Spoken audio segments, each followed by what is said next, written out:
चलिए स्टूडेंट, आज आपके लिए एक नया टॉपिक हम लेकर आए हैं जिसको बोलते हैं ग्रिफिथ ट्रांसफॉर्मेशन एक्सपेरिमेंट। ग्रिफिथ एक बहुत बड़े साइंटिस्ट है, इन्होंने बहुत अच्छी एक स्टडी की और स्टडी करके बताया कि इस तरह से हमारे अंदर जेनेटिक मटेरियल जो कि क्या करता है, ट्रांसफॉर्मेशन के लिए रिस्पॉन्सिबल होता है, बॉडी के अंदर ट्रांसफॉर्मेशन करता है। ट्रांसफॉर्मेशन क्या है, यही हम आपको बताने जा रहे हैं। इन्होंने 1928 में ग्रिफिथ ने स्टडी की एक बैक्टीरिया था जिसका नाम था डिप्लोकोकस निमोनी। डिप्लोकोकस निमोनी या फिर इसी को एक और वैरायटी है, उसको स्ट्रेप्टोकोकस निमोनी कहते हैं, जो कि निमोनिया के होने के कारण बनते हैं।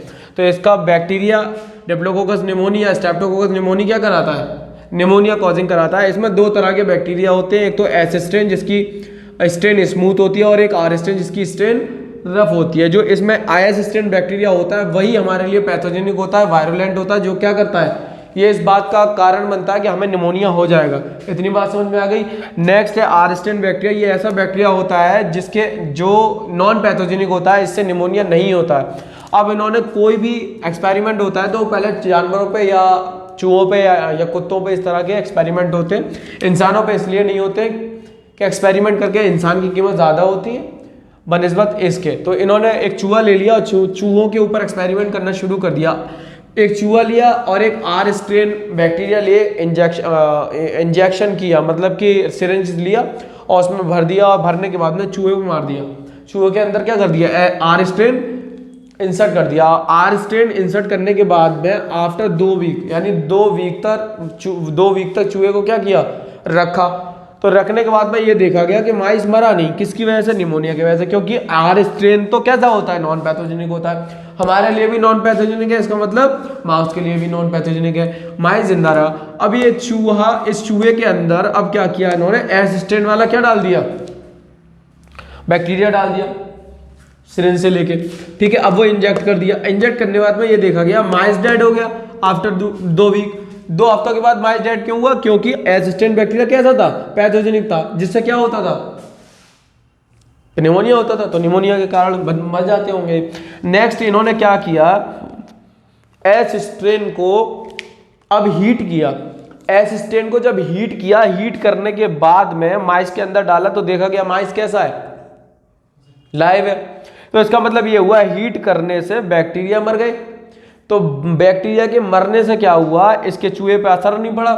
इसीलिए कहते हैं दूध वगैरह या ये सारी चीजें आप जो है, जो कच्चा लेके आ रहे हैं, कच्चा मत पीजिए, उसको गर्म कीजिए। या कोई भी चीज, कोई भी आपकी सब्जी है, पहले आप गर्म करेंगे तो उससे क्या हो जाता है, बैक्टीरिया ये जो पैथोजन है वो क्या कर जाते हैं, मर जाते हैं। इसलिए आपको पीना चाहिए। ऐसे कुछ लोग कहते हैं कि कच्चा दूध पीना चाहिए, फायदेमंद होता है, लेकिन अगर उसमें बैक्टीरिया या पैथोजेनिक ये भी एंटीजेंस हुए तो हमें नुकसान दे सकता है। इसलिए बहुत सारी चीज़ों को गर्म करके पीना चाहिए। तो हीट किल्ड एसिस्टेंट डाल दिया तो क्या हो गया, ये माइस जिंदा रहा। माइस के ऊपर कोई फर्क नहीं पड़ा, चूहे के ऊपर।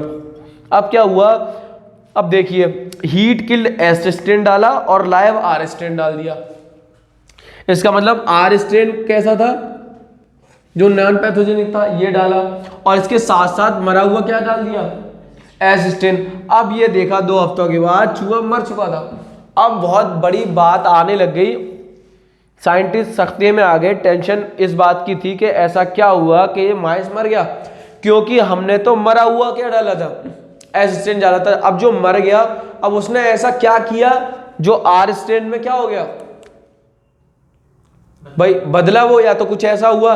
तो उन्होंने फाइनलाइज ये आंसर निकाला कि कुछ एस स्ट्रेन के अंदर से, जो मरे हुए एस स्ट्रेन के अंदर से ऐसी चीज निकली जो आर स्ट्रेन में क्या हो गई, पहुंच गई।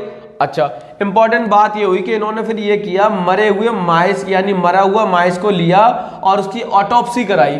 ऑटोप्सी का मतलब होता है चीड़फाड़, उसकी जांच पड़ताल। जब ऑटोप्सी करी तो पता ये चला माइस के लंग्स में, फेफड़ों में एस स्ट्रेन जिंदा मिला।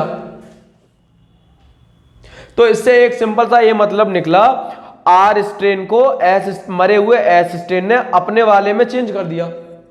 तो एस स्ट्रेन के अंदर से ऐसी कोई चीज निकली जिससे आर स्ट्रेन बदल के एस स्ट्रेन हो गए।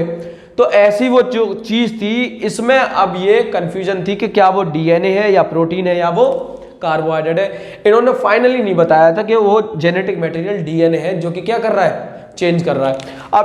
अब ये अगला एक एक्सपेरिमेंट में प्रूव हुआ कि भाई ऐसा क्या है। बस इन्होंने इतना बताया कुछ ऐसी चीज जरूर है जो क्या कर रही है, आर स्ट्रेन को चेंज कर दे रही है एस स्ट्रेन में, जो कहां से निकली है, हीट किल्ड एस स्ट्रेन से। इतनी बात समझ में आ गई। तो अब यही इन्होंने फिर डीएनए, प्रोटीन और कार्बोहाइड्रेट बताया, इनमें से कोई ऐसी चीज होगी जो कि क्या कर रही होगी, ट्रांसफॉर्मेशन कर रही होगी, बदल रही होगी जेनेटिक कैरेक्टर को। क्या ये हमारा एक्सपेरिमेंट समझ में आया? इसमें जो भी सवाल आपके उठ रहे हैं वो हमें कमेंट में बता सकते हैं, और हमारा चैनल को सब्सक्राइब करिए, फॉलो करेंगे और लाइक करेंगे, शेयर करेंगे। Thank you.